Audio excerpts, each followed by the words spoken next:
Bom, quando é a nossa saúde que está em jogo, a gente fica, digamos assim, mais suscetível a acreditar em coisas que não tem lá muito embasamento, né, Nath? Pois é, Gil. O assunto saúde mexe com as nossas emoções mais profundas. Raiva, medo de ficar doente. E aí é muito fácil a conversa se desviar para um papo meio irracional. Ou pior, para desinformação. Que é justamente o que a gente aqui combate, né? Todos os dias das nossas vidas. E eu sou Gilberto Scofield Jr. E eu sou Natália Leal. E esse é o Reflexo, o novo podcast da Lupa.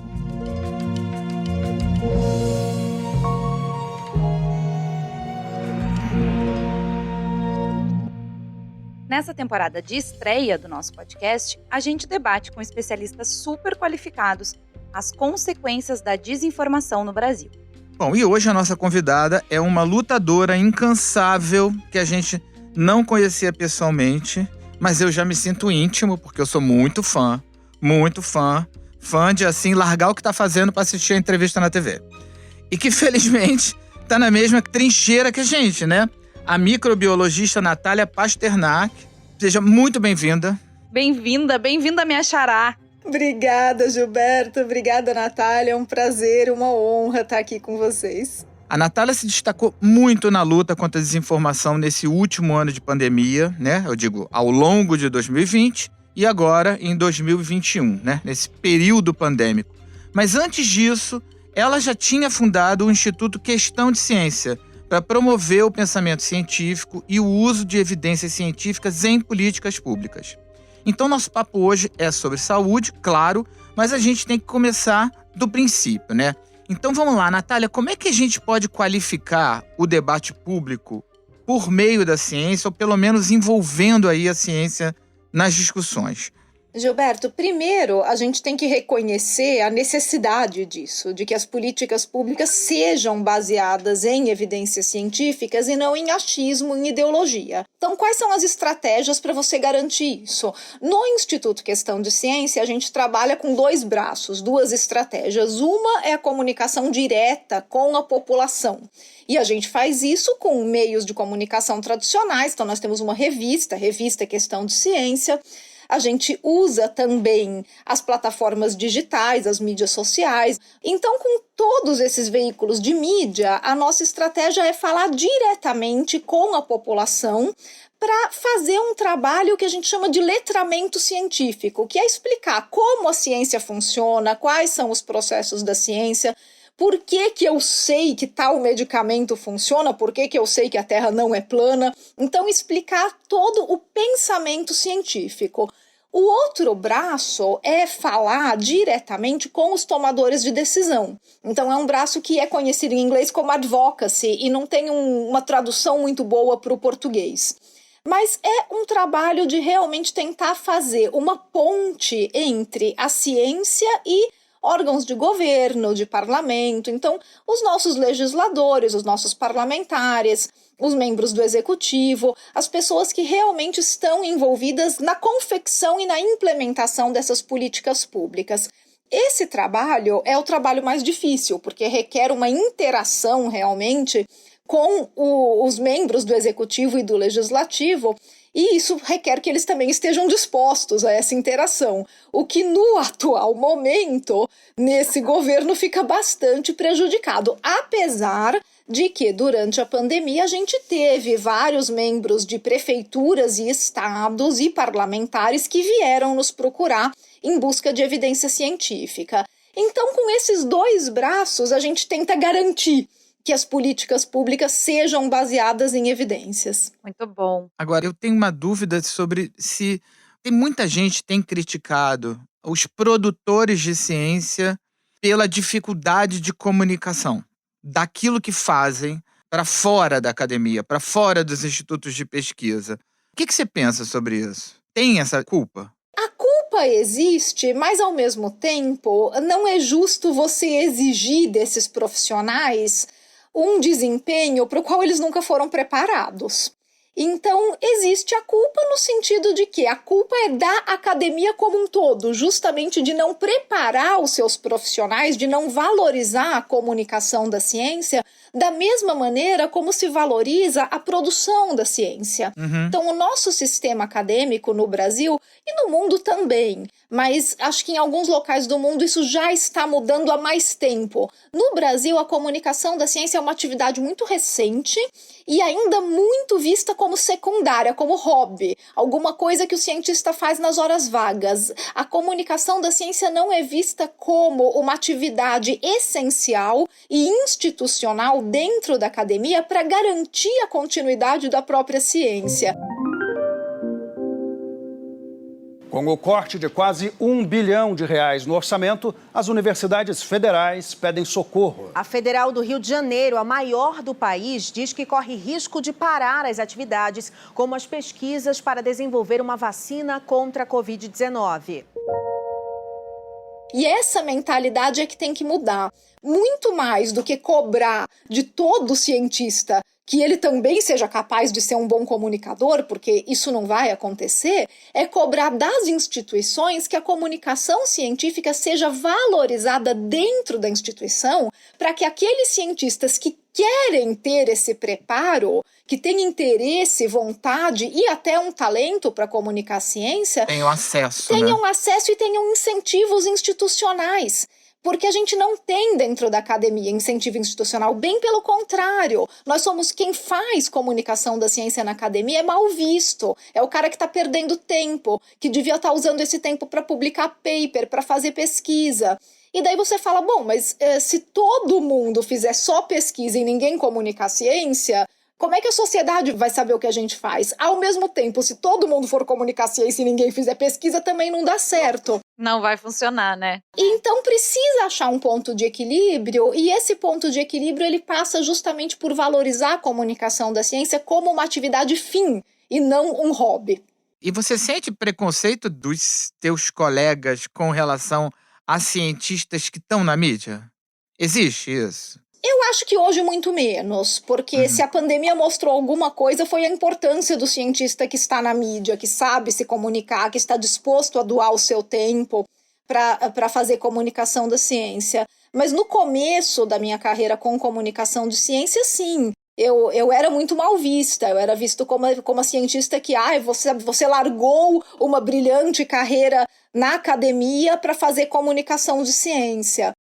Natália, a gente está falando agora de divulgação científica, dessa comunicação da ciência, mas a gente tem também uma outra parte que é o jornalismo científico propriamente dito, né?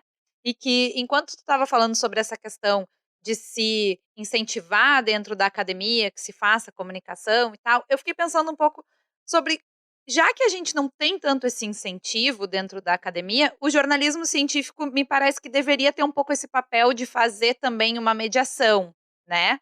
E aí, como é que fica isso? Porque quando a gente fala de desinformação e da necessidade do jornalismo simplificar as coisas, em se tratando de ciência, me parece que a gente corre um risco bastante grande. Como é que dá para a gente trabalhar junto? Como é que a gente faz essa ponte, né? E ao mesmo tempo incentiva a divulgação científica através do jornalismo científico? Eu acho que são atividades muito correlatas e que se casam muito bem. No meu caso, elas se casam tão bem que eu casei com um jornalista científico. e até agora deu certo, então acho que casa bem mesmo.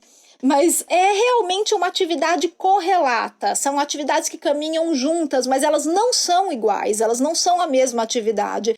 E eu acho que isso precisa ficar muito claro, até para quem tem interesse na área. Jornalismo científico é um trabalho de jornalismo, é um trabalho de notícia, de veículos de mídia tradicional, e que vai lidar com notícia. Agora, a divulgação científica, ela é muito mais um trabalho de letramento que pode ter duas vertentes. Uma que é a de encantar, de mostrar a beleza da ciência e assim atrair as crianças, atrair os jovens, atrair as pessoas para esse universo da ciência, mostrando realmente como a ciência é bela, o que a ciência produz. Fato. Todo ser humano tem 2 ou 3 milhões de glândulas sudoríparas. Puxa! Eu sou Bigman e vocês acabam de entrar no mundo de Bigman.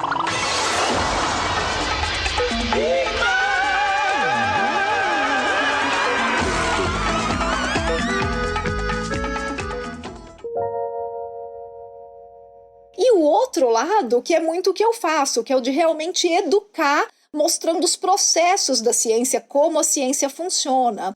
E tudo isso pode e deve caminhar junto. Então, uma matéria de jornalismo científico, mesmo que ela seja uma notícia, ela vai acabar trazendo dentro dela, em algum momento, uma explicação de como funciona um processo científico. Mas isso não é o cerne do jornalismo. O jornalismo vai ser baseado em notícia. Então, explicações mais básicas de como a ciência funciona, elas não vão ser matéria de capa da Folha de São Paulo, elas vão ser matérias de uma revista de divulgação, de algo que tem um nicho específico para pessoas que se interessam por isso. E então eu acho que são atividades muito complementares e que precisam andar juntas. É interessante, porque quando você fala da questão do jornalismo estar atrás da notícia, eu vejo isso também, especialmente na questão científica, com um certo pé atrás. Eu me lembro que logo no início da pandemia a gente vivia desmentindo coisas promissoras a respeito da pandemia, porque as pessoas pegavam uma pesquisa ali com 3 pessoas feita há 2 semanas e aquilo ali já era uma coisa promissora, ou seja, aquilo não tinha sido publicado em lugar nenhum, aquilo não tinha sido avaliado por par. E essa questão da notícia jornalística também é um problema na área científica, porque as coisas não são assim, né? Papum. Sim, o tempo da ciência é outro, né? Não é o mesmo tempo que a gente está acostumado do factual do jornalismo, né? O jornalismo de política, de economia, as coisas estão sempre acontecendo, E mesmo quando as coisas não estão acontecendo, a gente sempre tem alguém para dar uma opinião, né? E em caso de ciência é mais difícil da gente lidar com isso. Até acredito que a gente não deva lidar tanto com opinião, né? Então, como é que a gente comunica isso? Porque esse tempo é difícil de entender, né? E eu acho que isso conecta muito com o que tu estava falando também sobre educação para a ciência, né? Acho que tem 2 aspectos no que vocês colocaram. O primeiro é a questão realmente de o que é notícia em ciência. Então, isso é um problema do jornalismo científico. Como é que eu, então, ensino o jornalista de ciência o que deve ser noticiado ou não? E o outro aspecto é o aspecto da opinião. Então, pegando primeiro o que é notícia, eu já vi discussões riquíssimas de jornalistas científicos debatendo se estudos feitos em camundongos devem virar notícia ou não. Ou se devem virar notícia, mas escrito na manchete, em camundongos. Porque senão você vê aquela manchete de novo medicamento para câncer. E daí você esquece de falar em camundongos. E você precisa, no mínimo, falar em camundongos ou escolher não dar a notícia se você realmente entender que aquele estudo está tão preliminar que ele vai mais confundir do que informar. E daí eu acho que a responsabilidade do jornalista científico, principalmente do jornalista de saúde, nesse caso, porque uma coisa é também você dar notícia de um buraco negro que não vai mudar a vida de ninguém. Outra coisa é você dar notícia de saúde de um medicamento que as pessoas vão querer tomar. E nesse sentido, a responsabilidade do jornalista científico ela é muito grande. E eu acho que por isso que requer um treinamento, porque a maneira como ele dá notícia pode mudar o comportamento de pessoas. Pode colocar o comportamento de pessoas em risco para a saúde. E daí, pegando a questão da opinião, uma questão que não pode acontecer no jornalismo de ciência é o doisladismo. Né? Eu vou mostrar os 2 lados, vou mostrar o contraditório. Não, porque ciência não tem contraditório, então você não pode mostrar o contraditório. Não é a mesma coisa que um jornalismo de política, que você tem que ouvir os 2 lados. E quando o jornalista não é preparado para fazer isso, ele pode, na maior das boas intenções, dar um tiro no pé. Como aconteceu, acho que foi 2018, que o Estadão deu uma reportagem de quase página inteira sobre o movimento anti-vax, que a foto que ilustrava a reportagem era da família feliz que não vacinava. O pai e a mãe de mãos dadas com 2 crianças no parque, a família que não vacinava. E a reportagem inteira entrevistando a família, falando das pessoas que não vacinavam. E daí, no pé da reportagem, no último parágrafo, tinha o especialista chato, falando com jargão, de um jeito jeito que ninguém entendia, explicando por que vacina é importante. Então, esse formato é um formato muito perigoso para o jornalismo de saúde. E eu acho que tudo isso requer esse treinamento que a gente está comentando aqui, que ainda está em falta no Brasil. Que bom saber que o jornalismo científico demanda abrir mão do doisladismo, como disse a Natália, porque o fact-checking também precisa disso, né, Gil? A gente também trabalha o tempo inteiro com os consensos ou com a informação que vem dos dados, né, dos fatos, então eu acho que se conecta muito também, né, o que a gente faz nesse sentido. Muito, muito bom te ouvir falar sobre isso, Natália. A gente sempre fala que se jornalismo e ciência têm uma coisa em comum, é a busca pela verdade, a busca pelos fatos. Então, acho que nisso tanto o jornalismo como a ciência têm um trabalho investigativo muito profundo de tentar realmente averiguar quais são os fatos e o que eu tenho de evidências. É assim, e essa ideia de buscar os dois lados, na ideia de que você está fazendo uma coisa imparcial, né? Que você não está ouvindo todo mundo, ou seja, a essência do jornalismo. E na área de ciência, é muito comum a gente perceber que isso é um exercício onde você coloca de um lado um sujeito que é um pesquisador de 1000 anos de estudo, com doutorado, né, com teses publicadas e livros publicados, e de outro lado uma pessoa que tem uma opinião a respeito das coisas. Eu não sei se isso é perceptível na comunidade científica também, isso, analisando o jornalismo científico que se faz nesses dois ladismos, né? Porque também é a falsa equivalência, né, nesse caso. A falsa equivalência. Em geral, essa falsa equivalência, ela vem nesse formato que você falou, Gilberto, que é realmente um cientista e alguém que fez pesquisa nas mídias sociais e daí se especializou no Google. Mas é perigoso também deixar isso só a cargo, deixar o critério de seleção ficar só a cargo do jaleco branco. Porque, infelizmente, também tem muita gente com currículo, com formação em ciência, que fala muita bobagem. Então, ter o jaleco branco, ter o título de doutor, nunca impediu ninguém de falar bobagem. E daí a gente realmente precisa desse trabalho de letramento científico para que as pessoas possam ter mais filtros, para que o único filtro delas não seja só a formação daquele indivíduo. A gente tem, por exemplo, pega Luc Montagnier, que é um prêmio Nobel, foi um dos responsáveis pelos trabalhos de HIV, junto com Robert Gallo, mas ele pirou completamente. E as declarações que ele tem dado durante a pandemia são assustadoras. Mas é o Luc Montagnier. Então a gente tem que tomar um certo cuidado para não colocar como nosso único filtro a formação pessoal daquela pessoa. Infelizmente, a gente precisa de mais filtros e precisa ensinar esses filtros para a sociedade. Certo. E como é que a gente qualifica, se é que isso é possível, esses profissionais que insistem em soluções não comprovadas cientificamente? Deixa eu dar um exemplo.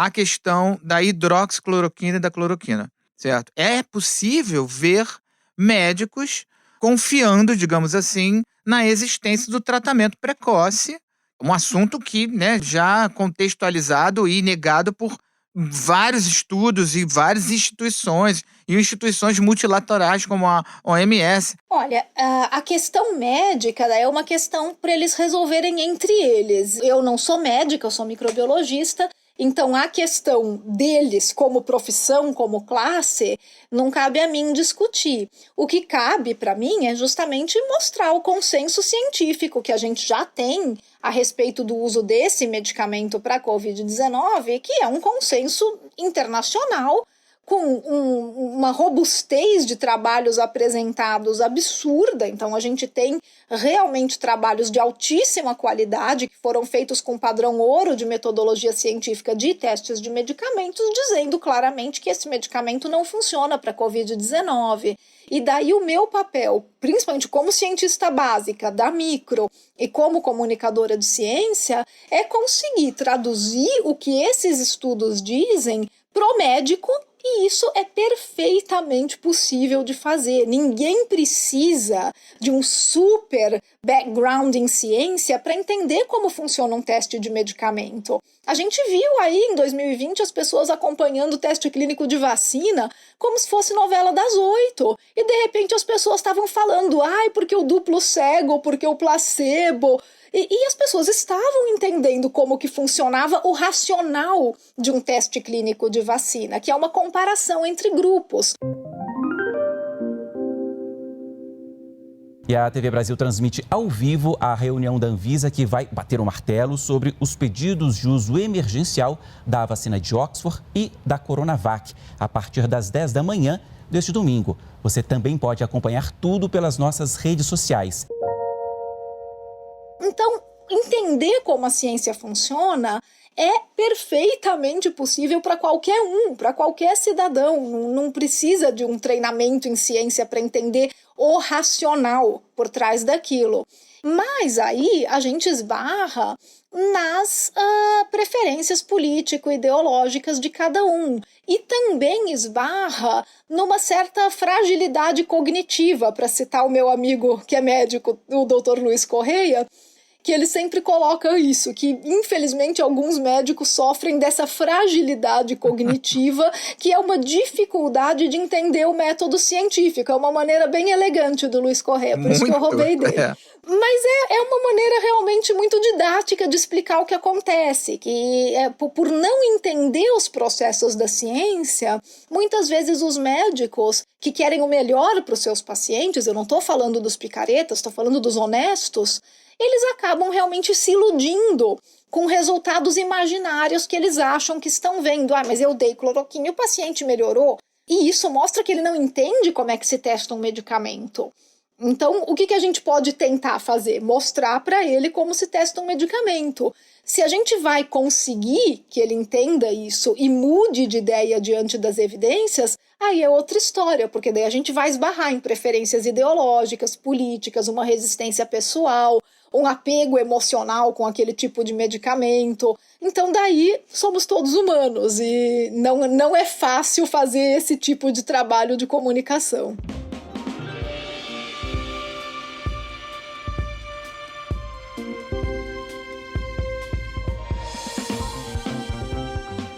Alô, Natália, alô, ouvinte, trago boas notícias. Manda que eu quero saber. Olha só é ótimo, né? Ouça bem, você que nos escuta agora pode apoiar oficialmente a nossa luta contra a desinformação. Basta aderir ao nosso novo programa de membros chamado Contexto. Que boa notícia! E como é que vai funcionar? É o seguinte, com uma contribuição mensal, piquitinha, tá? Não vamos quebrar ninguém.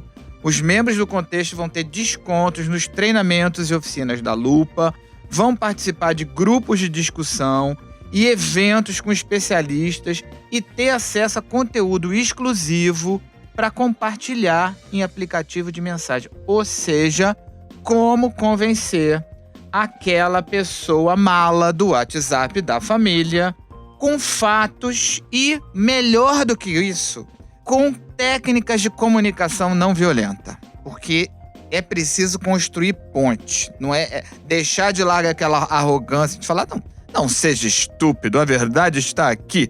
Não, tem um monte de técnica de a gente conversar com as pessoas e convencê-las de alguns pontos de vista.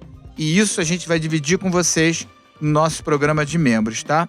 E outra coisa, os membros também vão receber brindes exclusivos, fica de olho. Ainda bem, né? Só boas notícias.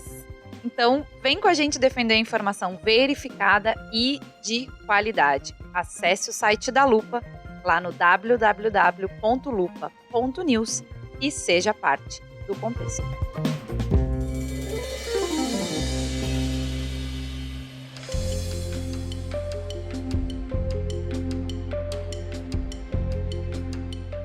Mas nesse caso da cloroquina, Natália, tu acha que a comunicação, a divulgação científica sobre a cloroquina, ela foi errada em algum ponto, seja do ponto de vista das ciências, da divulgação científica ou do jornalismo, assim?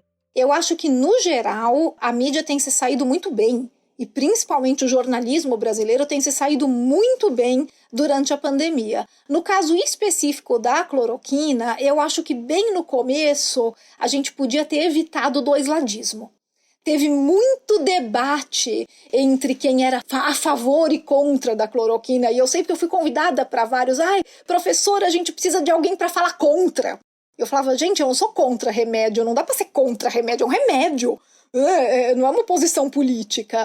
Então, essa história do quem é a favor e contra de um remédio, ela é completamente esdrúxula para a ciência, não existe isso. Ciência não é concurso de popularidade. A gente não vota para ver se um medicamento funciona ou não, a gente testa o medicamento. E não tem como você ser contra o medicamento, você simplesmente usa o que tem indicação. Então, o doisladismo da cloroquina eu acho que prejudicou muito. Eu lembro de um debate que eu participei, foi bem no começo do hype da cloroquina, e que eu participei com 2 médicos que eram super adeptos da cloroquina. E esse debate eu fui, porque a gente sempre parte na comunicação da ciência, a gente sempre parte do princípio de que se o debate vai acontecer de qualquer jeito, com ou sem a sua presença, então vá. Nós vamos conversar agora, fazer um debate com a pesquisadora da USP, Natália Pasternak, que está aqui no nosso estúdio, mas também temos mais 2 convidados que participam pela internet. O reumatologista Ricardo Azedo e o cardiologista e PhD pela USP, Dante Senra. Porque você tem que, se vai acontecer, aquelas pessoas vão ter espaço para falar, então você tem que ir para justamente mostrar o que a ciência diz sobre aquele assunto. Então eu fui, mas é o tipo de debate que não deveria ser fomentado pela mídia, porque ele acaba sendo enganoso para o público, ele dá aquela falsa equivalência de que a comunidade científica não se decidiu, ninguém sabe, e ainda passa aquela ideia realmente de que cientista não sabe de nada, eles mudam de ideia toda hora, uma hora o ovo faz bem, outra hora o ovo faz mal. E isso é muito prejudicial para as pessoas entenderem como a ciência funciona. E como é que a gente lida com esse vai e vem? Porque a gente até falou sobre isso antes, né? Quando a gente estava aqui preparando a pauta do nosso episódio, né? Eu era o ovo, inclusive. A gente justamente falou sobre isso. Nossa, uma hora pode tomar café, outra hora não pode. Uma hora tem que beber água toda hora, outra hora tem que beber só quando tem sede. Uma hora tem que se alimentar de 2 em 2 horas, depois, ovo pode, não pode, né? Como é que a gente lida com isso? E eu acho que isso está por trás também dessa opinião generalizada de que a ciência muda tanto. De que a ciência é instável. Né? Que o que não está valendo hoje, amanhã está valendo, né? Porque toda hora muda. Então, assim, é difícil de construir a reputação científica se você tem uma enorme quantidade de gente duvidando da própria capacidade da ciência, já que ela muda o tempo todo. A gente precisa explicar para as pessoas como que a ciência funciona e como que a ciência forma consensos científicos. Para isso, esses trabalhos de nutrição são um tiro no pé. Porque trabalho de nutrição é o trabalho mais inconclusivo que existe. Geralmente são coortes grandes, são estudos observacionais e nem poderiam ser diferentes, né, gente? Porque não dá para fazer um duplo cego para ver se a pessoa, né? Eu vou colocar metade das pessoas nessas gaiolas aqui comendo a ração com X. Não, a gente faz isso com animal, a gente não faz isso com gente. Então todos esses estudos de nutrição, de fitness, que acabam sendo muito ramificados na mídia, eles são estudos que conseguem apontar correlações, mas eles dificilmente conseguem apontar causa e efeito. E daí eles levam a esse tipo de confusão, de que ninguém sabe de nada, café pode, café não pode. Todos os estudos que você pegar sobre se café pode ou não pode, para começar, geralmente eles partem de uma pergunta muito fútil, né? Porque pode para quem? Em que situação? Em que fase da vida? Quanto? Então eles não são bons exemplos de como a ciência funciona. E eles acabam levando a essa falsa impressão de que a ciência não sabe o que faz. E daí o que a gente tem que mostrar, então? Tem que mostrar como que a ciência é construída e chega em consensos científicos sólidos. E consensos científicos não são verdades absolutas. Eles são a melhor evidência que a gente tem naquele momento histórico com as melhores ferramentas que a gente tem na mão. Então, o momento histórico pode mudar, as ferramentas que a gente tem na mão podem ser melhoradas e, de repente, a gente pode mudar uma evidência científica, a gente pode mudar de ideia na ciência, mas mudar de ideia é diante de uma nova evidência robusta, bem embasada, não de qualquer evidência. E quando eu tenho um consenso científico, aí fica muito mais difícil eu mudar de ideia com qualquer trabalho novo que saia. Então eu tenho um consenso científico, por exemplo, de que o aquecimento global é real e é causado pelo homem. Isso é um consenso científico muito bem embasado. Não vai ser qualquer paper publicado em qualquer revista que vai refutar isso facilmente. Se alguém quiser refutar esse consenso, tem que trazer evidências muito sólidas. Então isso é que a gente tem que conseguir explicar para as pessoas, que a ciência consegue sim chegar em consensos, não em verdades absolutas, e que esses consensos estão abertos para mudança, mas que para eles serem mudados, a evidência tem que ser muito robusta, de uma qualidade muito boa. Conseguir explicar para um público que não está acostumado com os processos da ciência, que a ciência funciona justamente com o acúmulo de evidências, é um desafio. E é um desafio que se mostrou realmente muito difícil com a pandemia, justamente por causa da reação das pessoas, de que é sempre uma reação de muita desconfiança. Eles não sabem do que eles estão falando, uma hora é para usar máscara, outra não é. O diretor-geral da Organização Mundial de Saúde, Tedros Adhanom, voltou a defender o uso das máscaras contra a Covid-19 durante conferência em Genebra, na Suíça. A OMS também emitiu novas diretrizes sobre a composição de máscaras não médicas, alertando que a proteção deve consistir em pelo menos 3 camadas de material diferente. Quando, na verdade, o que aconteceu foi um acúmulo de evidências que mostrou que cada vez mais a gente conseguia perceber que a transmissão desse vírus era uma transmissão respiratória pelas vias aéreas superiores, nariz e boca, e não era uma transmissão por contato, por superfície de contato. Então a gente foi deixando de lado aquelas primeiras medidas de higiene das mãos, de higiene de superfícies, que a gente achou que poderia ser uma fonte grande de contágio, e começou a priorizar o contágio respiratório. Então falar, opa, esse vírus parece que realmente se transmite por aerosol, então a gente vai ter que bloquear essa transmissão pelas vias respiratórias, por nariz e boca. A melhor coisa é todo mundo realmente usar máscara e criar uma barreira física. E isso foi tão difícil de comunicar que até hoje tem gente que ainda está lavando as compras quando chega em casa, que tira toda a roupa. E não sei se essas pessoas que fazem tudo isso também usam máscara, espero que sim, né, que tenham só acumulado funções. Mas criou uma paranoia de higiene que hoje a gente sabe que não é nem necessária. E é difícil de desconstruir esses primeiros conceitos e construir os novos e colocar no lugar. Eu acho muito curioso que as pessoas não conseguem desconstruir os seus próprios conceitos porque elas precisam de tempo para se acostumar com as coisas, mas elas não respeitam que a ciência também precisa de tempo e que o tempo é outro, não é? As pessoas são muito curiosas, não é? Olha, daí realmente é melhor vocês entrevistarem um antropólogo ou um psicólogo na próxima. Sim, eu sempre digo, Natália, que a desinformação é um problema psicológico. Ela é um problema psicológico, sociológico, antropológico, ela tem várias nuances, não é somente o que a gente faz. Mas eu queria voltar um pouquinho na questão da educação.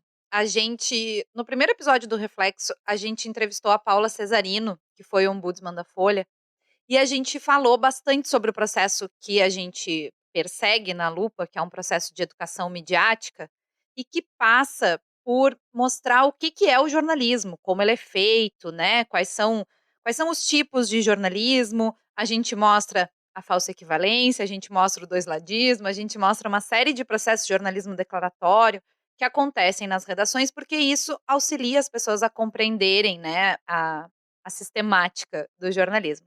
Só que isso nos coloca também num lugar, assim, quando a gente abre como a coisa é feita, a gente acaba virando também um pouco vidraça, né? Acaba se colocando nesse lugar de ataque. A pessoa sabe um pouco mais e ela também vai chegar num ponto de uma capacidade de discussão maior.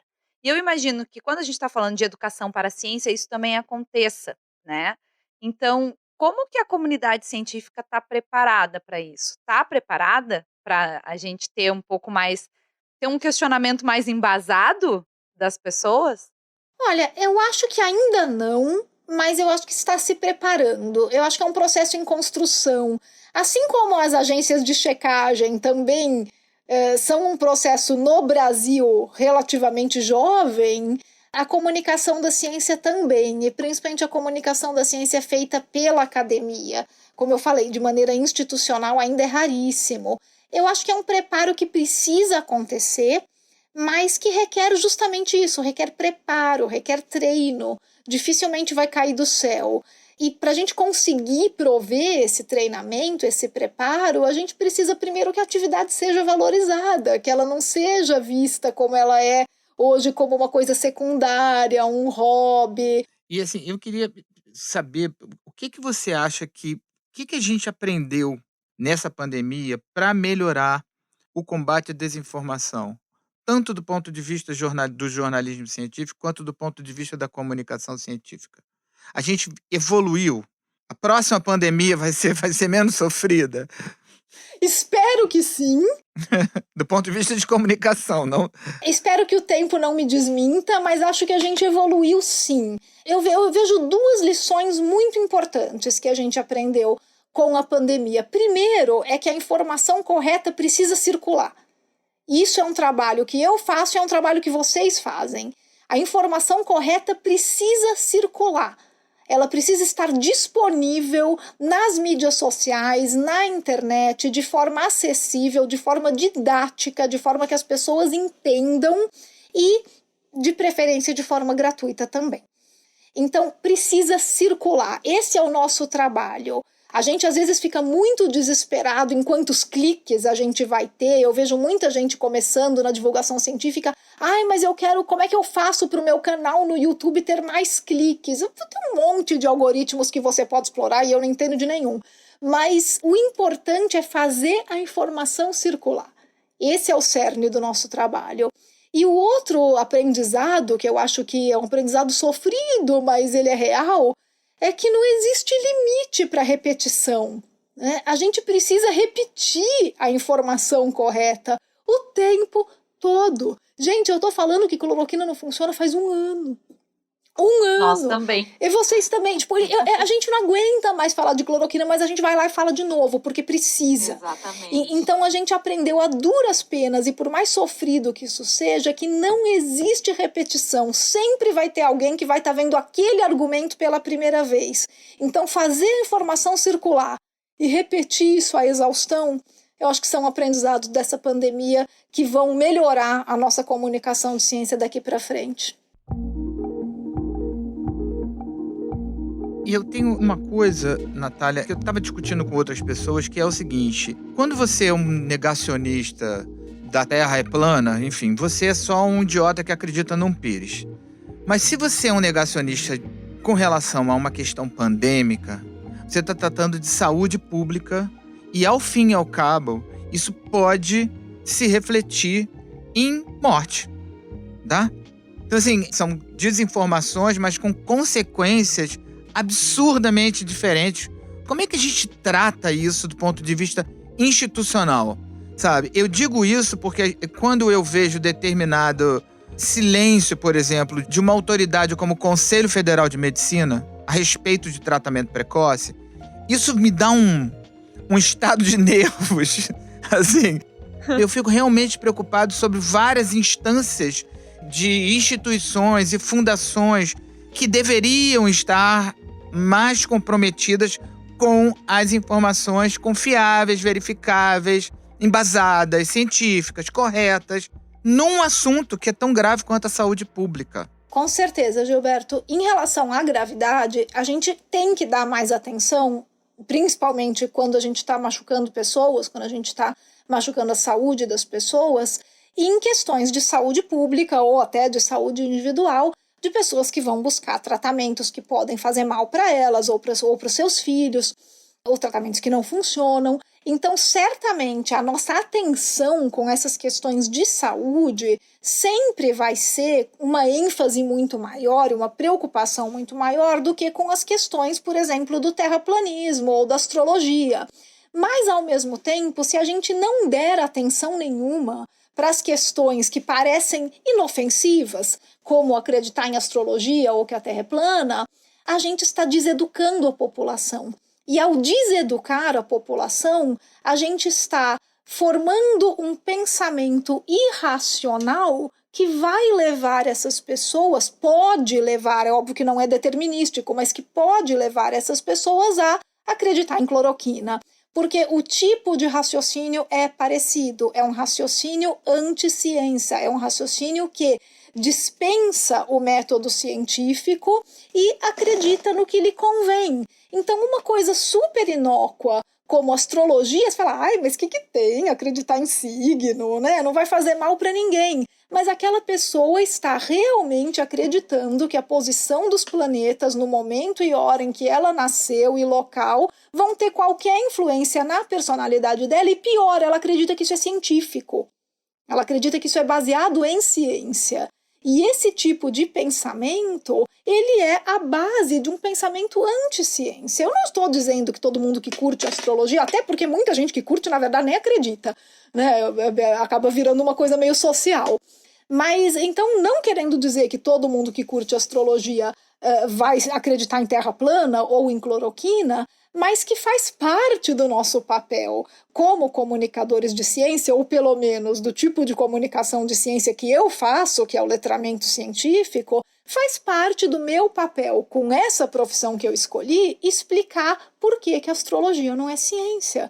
Porque se eu consigo explicar isso, eu vou explicar muito mais facilmente por que medicina alternativa não é uma boa alternativa. Eu vou conseguir explicar muito mais facilmente por que cloroquina não funciona. Agora me explica, como é que eu vou explicar para um médico que fez especialização em homeopatia, que é, afinal, uma modalidade médica reconhecida por esse mesmo Conselho Federal de Medicina que a gente está aqui criticando, e daí eu vou dizer para esse cara que homeopatia tudo bem, mas cloroquina não. Porque as evidências são as mesmas. As evidências anedóticas, mas eu dei para o meu paciente e ele melhorou. Sabe? Ah, mas não tem. Qual o problema que não tem plausibilidade química? Eu estou vendo os resultados. Os argumentos são os mesmos. Então, se eu não ensinar a pensar de forma crítica, em geral, não adianta eu focar só nas questões de saúde. É claro que no momento em que a gente tem uma urgência, a gente tem que focar nessas questões. Eu não vou perder o meu tempo agora explicando por que a astrologia não funciona, eu vou na cloroquina.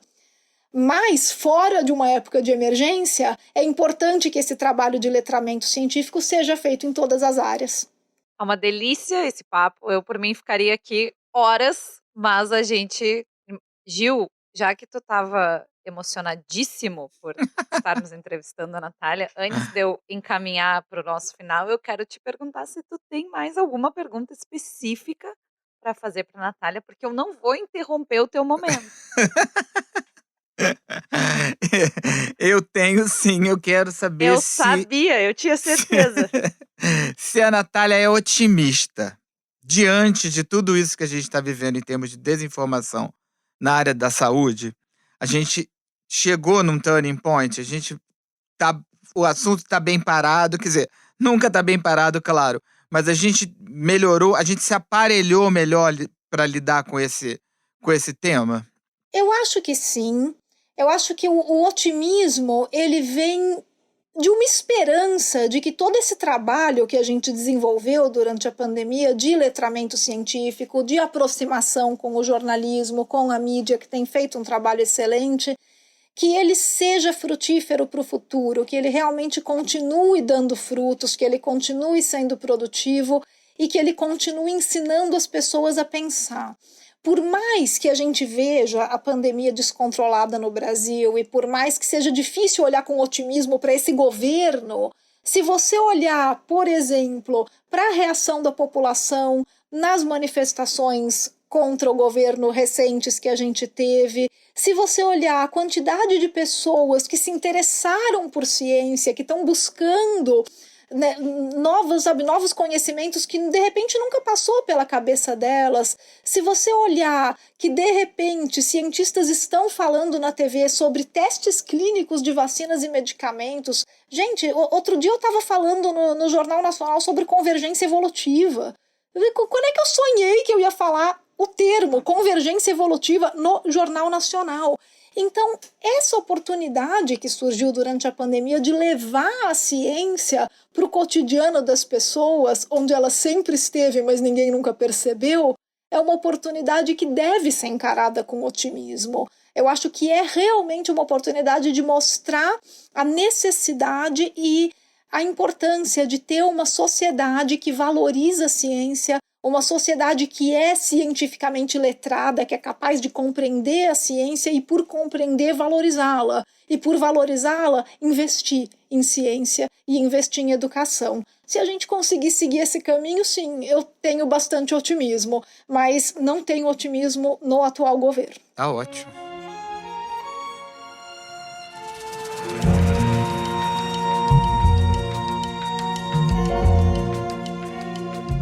Maravilhosa, maravilhosa. Muito, muito, muito obrigada, Natália. Muito obrigada. Eu fiquei muito feliz que a gente conseguiu fazer um episódio inteiro sem falar fake news, que é uma coisa que eu acho que é muito importante, sem falar o termo, né? A gente discutiu muito realmente o reflexo que a gente tem, né, dentro dessa cobertura científica. Então, esse foi o nosso 4º episódio, né, do Reflexo. Agradecemos muito a participação da Natália Pasternak, microbiologista, fundadora do Instituto Questão de Ciência, que nos acompanhou hoje. Obrigada, minha xará. Eu que agradeço, gente. Foi um prazer. Parabéns pela iniciativa, parabéns para a Lupa e parabéns pelo programa que começa agora e que eu tenho a honra aí de estar nos primeiros episódios. A honra é nossa, viu? Então, obrigado às Natálias, né? Pasternak, Leal. E obrigado você também, ouvinte, que está aqui com a gente. Se você gostou aí, recomenda o Reflexo para os amigos, espalha para todo mundo e ajuda a gente a combater essa desinformação mesmo, porque a ideia é um pouco essa, né? Spread the news. Segue o nosso podcast lá no Spotify, na Amazon, se inscreve no Google Podcast, no Castbox, assina na Apple, favorita na Deezer e aí você vai sempre saber quando tem um episódio novo do Reflexo no ar. E o Reflexo é produzido pela Trovão Mídia. A edição de som é do Ricardo Monteiro e a trilha sonora foi composta pelo Arthur Decloé. Neste episódio, usamos áudios de CNN e Poder 360. Até a próxima!